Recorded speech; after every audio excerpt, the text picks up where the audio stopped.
যে দেশে আইন শৃঙ্খলা বাহিনী রাজনীতিতে জড়িয়ে পড়ে, তারা সরকারের দলীয় সরকারের মুখপাত্র হয়ে যায় এবং সেটা চরম আকারে পৌঁছে যায়, তখনই আসলে এই ধরনের ঘটনা ঘটে। সেই অবস্থা থেকে উত্তরণ তো রাতারাতি সম্ভব হবে না।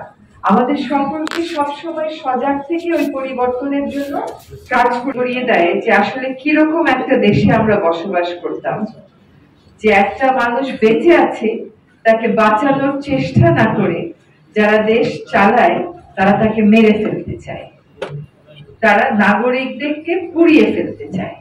মানুষের তো মৃত্যু হবেই, আমরা অবশ্যই সকলকেই এই মৃত্যুর স্বাদ দিতে হবে, কিন্তু কথা হচ্ছে দেশের সরকারের কাছে, সরকারের হাতে নাগরিকেরা কি পরিমাণ অনিরাপদ হয়ে যায় শুধুমাত্র ব্যক্তি আর গোষ্ঠী আর দলীয় স্বার্থের কারণে, সেটা আমাদেরকে ওই মৃত্যু থেকে উপলব্ধি করতে হবে।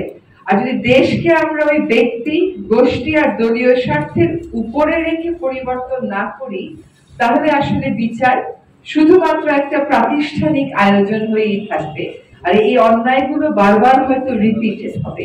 কাজে প্রাতিষ্ঠানিক বিচারের পাশাপাশি দেশ বদলানোর যে একটা দায়িত্ব আমাদের সকলের আছে, দেশ বদলানোর যে একটা বাসনা, একটা ইচ্ছা এই দেশের মানুষের সকলের আছে, এটা কিন্তু সকলকে মূল্যায়ন।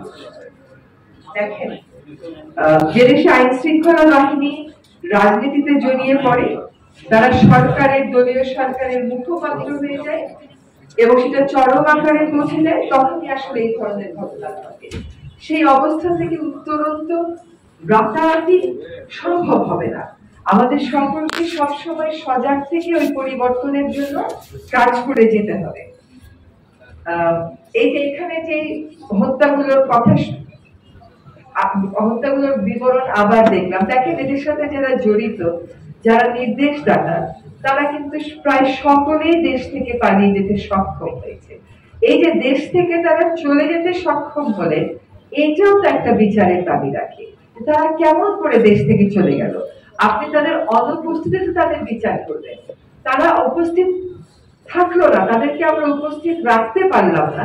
এইখান থেকেও কিন্তু আসলে বোঝা যায় যে রাষ্ট্রযন্ত্রের কোন কোন জায়গায় বিচারহীনতা একটা স্বাভাবিক বিষয় হয়ে দাঁড়িয়েছে। আপনি হয়তো বিচার করবেন, ট্রাইব্যুনাল হয়তো রায় দেবে, কিন্তু তাদেরকে সত্যিকার অর্থে কিন্তু মুখোমুখি হতে হচ্ছে না এই ট্রায়াল প্রসেসে। এটা তো আসলে কোনোভাবেই মানা যাচ্ছে না। ওই রকম বৈরী আবহে আমাদের তথ্য প্রমাণ সংগ্রহ করে সকল যুক্তি বিশ্লেষণ করে বিচারে যেতে হবে স্বচ্ছতার সাথে। নিশ্চয়ই আইন মন্ত্রণালয় সেই কাজটা করবে। আমরা এখনো গ্রেফতার বাণিজ্য, মামলা বাণিজ্য এই সমস্ত শব্দ থেকে মুক্তি পেলাম না, তো এগুলো এখনো চলছে। এইগুলো একটা রাজনৈতিক কালচার না বদলালে বদলাবে না। এটা যদি আপনি ঠিকও করে দিয়ে যান, কিন্তু রাজনৈতিক কালচার যদি না বদলায়, রাজনীতি যদি বিচারটাকে নিজের মধ্যে ধারণ না করে,